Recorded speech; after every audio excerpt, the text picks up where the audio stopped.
सबसे पहले बड़ी और बेहद गर्व करने वाली खबर आपको पहुंचाते हैं। कॉमनवेल्थ गेम्स 2026 में भारत ने अब तक 15 मेडल जीते हैं। भारत ने 3 गोल्ड, 9 सिल्वर और 3 ब्रॉन्ज मेडल्स पर कब्जा किया है। पुरुषों के लॉन्ग जंप में मुरली श्री शंकर ने सिल्वर मेडल जीता। पैरा एथलीट दिलीप महादू गावित ने भी मेडल पर कब्जा किया। पुरुषों की 100 मीटर T47 में गोल्ड मेडल पर कब्जा किया गया। मोहम्मद बेसिल लैम ने सिल्वर मेडल जीता। तो अब तक 15 मेडल हासिल कर लिए कॉमनवेल्थ गेम्स में भारत ने। आपको बता दें कि 23 जुलाई से कॉमनवेल्थ गेम्स की शुरुआत हुई और तब से अब तक कॉमनवेल्थ गेम 2026 में भारत ने 15 मेडल अपने नाम किए। भारत ने 3 गोल्ड, 9 सिल्वर और 3 ब्रॉन्ज मेडल अपने नाम किए। पैरा एथलीट दिलीप महादू गावित ने भी मेडल पर कब्जा कर लिया है। मीराबाई चानू, शर्मिला धनखड़, ये तमाम नाम हैं जिन्होंने भारत को गर्व करने का मौका दिया। मोहम्मद बेसिल लैम ने सिल्वर मेडल जीता। तो ये बात करें हम कॉमनवेल्थ गेम्स 2026 के हवाले से।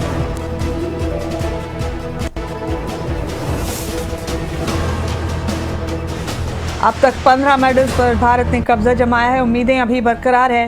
कई और इवेंट्स, कई और एथलेटिक एक्टिविटीज में भारत को गोल्ड मेडल जीतने की उम्मीद है।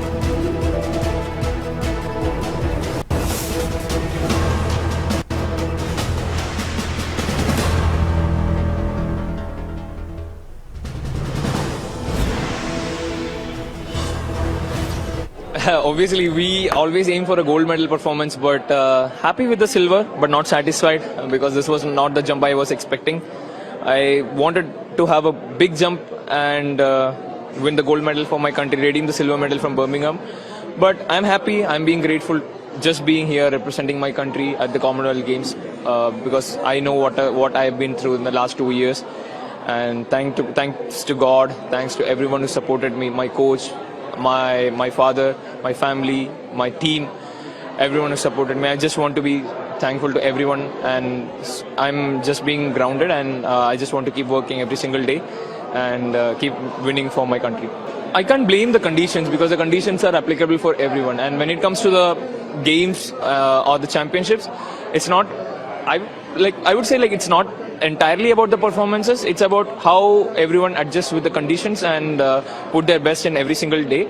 So today Tajay was he was better than me for sure because he jumped 8:15 and I tried to give him a tough competition. Unfortunately, few of my jumps were behind and there were scratches, but that's how the sport is. Whoever adjusts with the condition, they win. पहला experience 100 का बहुत बढ़िया था। Start थोड़ा ये slow हो गया, बाद में थोड़ा ये स्पीड होने लगा। अच्छा और अच्छा करेंगे। हाँ, मेरे को 100 मीटर दौड़ना था। मैं पहले 400 करता हूँ। 400 मेन इवेंट है मेरा, तो इधर 100 मीटर दौड़ना था, इसलिए मुझे अच्छा लगा रेस। छोटे से गांव से हूँ, तोरो डोंगरी गांव से। मैं वैजनाथ काले सर से उधर नासिक में VDK फाउंडेशन में ट्रेनिंग करता हूँ, तो वो सब करते हैं मेरे लिए, शूज भी, स्पाइक सब देते हैं। तो मेरे को बचपन से उन्होंने अडॉप्ट किया है, बच्चे की तरह रखते हैं, कोई दिक्कत नहीं होती। जो भी लाना है वो सब ला के देते हैं। पहले तो मैं इधर गाँव में खेती कर रहा था, फिर बाद में सर ने मुझे देखा भागते वक्त, उन्होंने बोला कि इधर आ जाओ नासिक में ट्रेनिंग करने के लिए। मैं सब कुछ सर करेंगे, सब कुछ पैसे भी सब डालेंगे। फिर आया गया सर के साथ, सर ने अडॉप्ट कर लिया। वो सब वही देखते हैं। आज गुरु पूर्णिमा है, तो ये मेडल गुरु के लिए गिफ्ट है। स्टार्टिंग में थोड़ा ये बाउट से पहले थोड़ा घबराहट थी, लेकिन बहुत इजी बाउट थी। और नेक्स्ट वाली भी मैं अपना कोचिज के बताए हुए स्ट्रेटजी पे काम करूंगा और अच्छी होगी। बिल्कुल गोल्ड की उम्मीद थी और गोल्ड ही आएगा। घर वालों को और मेरे कोच को। आज का मैच काफ़ी टफ था और ये प्रो बॉक्सर था और इसमें ज़्यादा वेट था, मेरे से 135 के था। यही कोचेस की प्लानिंग थी कि भाग के खेलना, खड़ा नहीं होना है क्योंकि इसका बॉडी वेट ज़्यादा है। और फिर मेरे को 2 बार नहीं मिल गई। उसके बाद बहुत डिस्टर्ब हो गया माइंड। फिर कोचिंग ने कहा 2 राउंड जीत चुका है, लास्ट राउंड के ऊपर बात है। तो आप अगर जीत गया बाउट जीत जाओगे। तो मैं लगातार 3 राउंड जीत गया हूँ और मैंने फाइट जीती है। और दिमाग में मैं ये लेके गया था कि आज गुरु पूर्णिमा है और मेरे देवराज कोच साहब हैं जो अभी इस दुनिया में नहीं है, मैं उनको डेडिकेट करता हूँ मेडल देवराज कोच साहब को। तो मेडल का रंग बदलना है, आगे आने वाले मुकाबले का कितना फोकस रहेगा? आगे आने वाला मुकाबला अभी है टीटीओ का और एक कंट्री और है। मुझे लगता है कि टीटीओ वर्ल्ड चैंपियनशिप मेडलिस्ट है, सेमीफाइनल बाउट उसी के साथ होगी और टारगेट तो गोल्ड का ही है।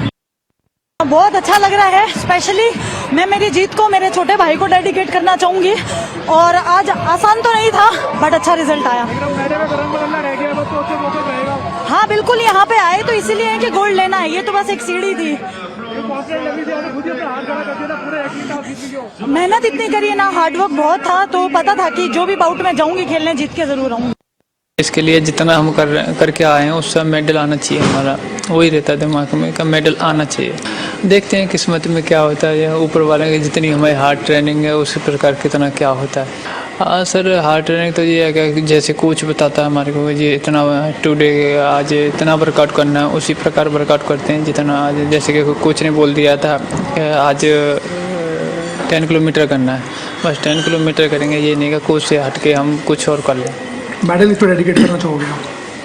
अभी तो सर अभी तो किसी को डिसाइड नहीं करा, वो घर पे ही मम्मी पापा के जाए पहले था सर। अभी तो कुछ नहीं कह सकते क्योंकि ट्रेनिंग चल रही है, बस फोकस रहता है जितनी हार्ड ट्रेनिंग करोगे और मेडल का डिसाइड हम नहीं कर सकते क्योंकि पहले अपना ट्रेनिंग पर फोकस करते हैं, आगे की नहीं सोचते। जो अभी चल रहा है उस पर ध्यान देंगे, आगे चल रहा है जो पीछे निकलेगा उसको पीछे छोड़ देते हैं। अभी करंट में जो चल रहा है उस पर ध्यान देते हैं सर।